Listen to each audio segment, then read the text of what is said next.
Hi guys, my name is Karan Kumar. I am 30 years old. I live in Mumbai, India. I am an aspiring filmmaker, and here's my story.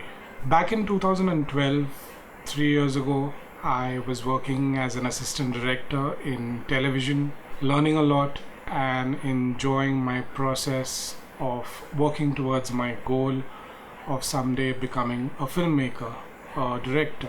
But that's when things kind of went wrong.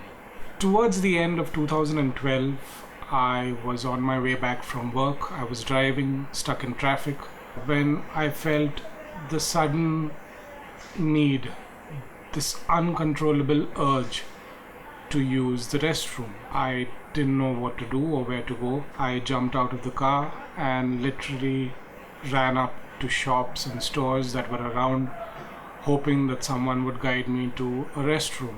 Fortunately for me, there was a public restroom not too far from where I was, and things worked out. I didn't take this too seriously at the time, and I looked at it as a one off situation that one could be in.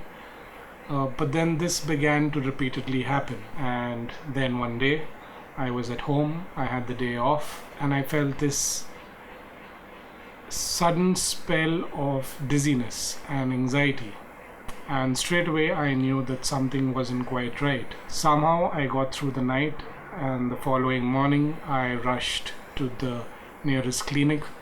They did their routine checkups and they said everything was fine. As days went by, uh, this dizziness and anxiety continued to stay on, which led to fatigue and body aches. I used to be nauseous, and that kept me up all night. And so I decided to go in for a second opinion.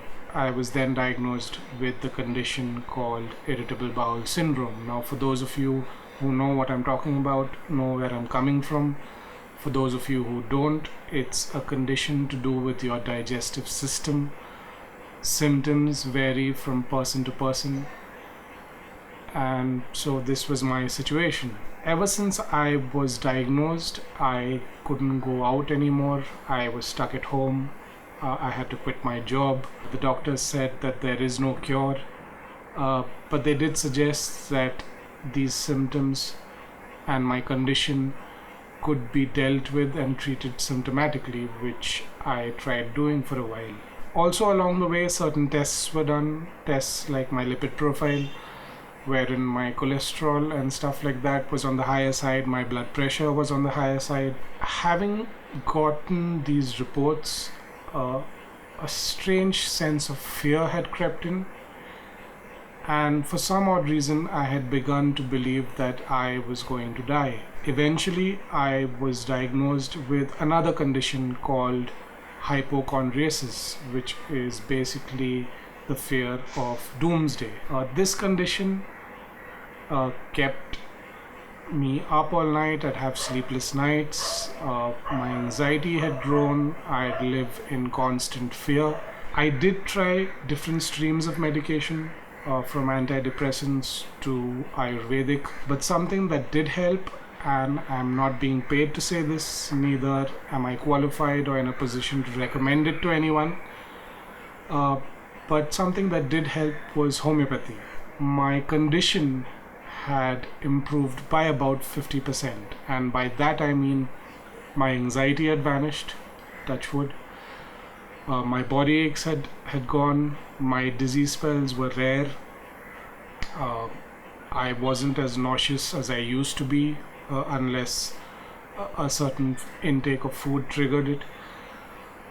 But I felt a whole lot better. All that I'm left with now is my irritable bowel syndrome and the fact that I am a hypochondriac. They say that it's all in your mind, but as far as my irritable bowel syndrome is concerned, I'm not too sure. I mean, there are times when I do feel that it's all in my mind. There are times that I feel that it's definitely not.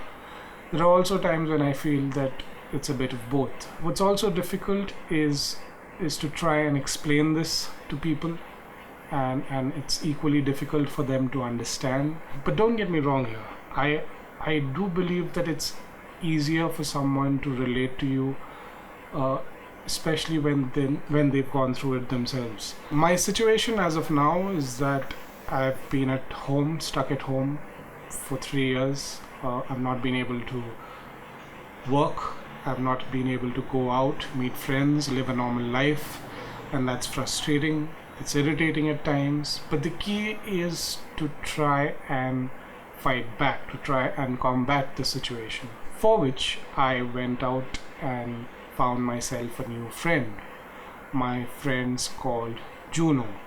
Juno is my van. It's a used van that I purchased with the intention of building a bathroom space in the rear end of the vehicle. I blocked out this section with curtains and I installed a camping toilet, a camping commode inside. Now, as gross as this sounds, it has helped me. And when I say that, I mean I have been able to take short drives not too far from where I stay, and to be honest, just around the block. It's not been too long since I've had the van, but I've also been able to make a 40-minute drive to visit my grandma. That was just once, but the fact that I had the confidence to do so was simply because I had the surety that I had access to a restroom if and when I need one. My goal here is to try and counter the situation, or to at least live with it, and to try and live as normal a life as possible. I'm putting this out to hopefully hear from you guys. If there are any kind of suggestions that you'd like to make or point out at something, or if there's simply something that you'd like to say, if you've gone through the same situation or you're going through the same situation, please feel free to comment below, and hopefully we can share our stories and work towards this together. So take care, and I hope to see you soon.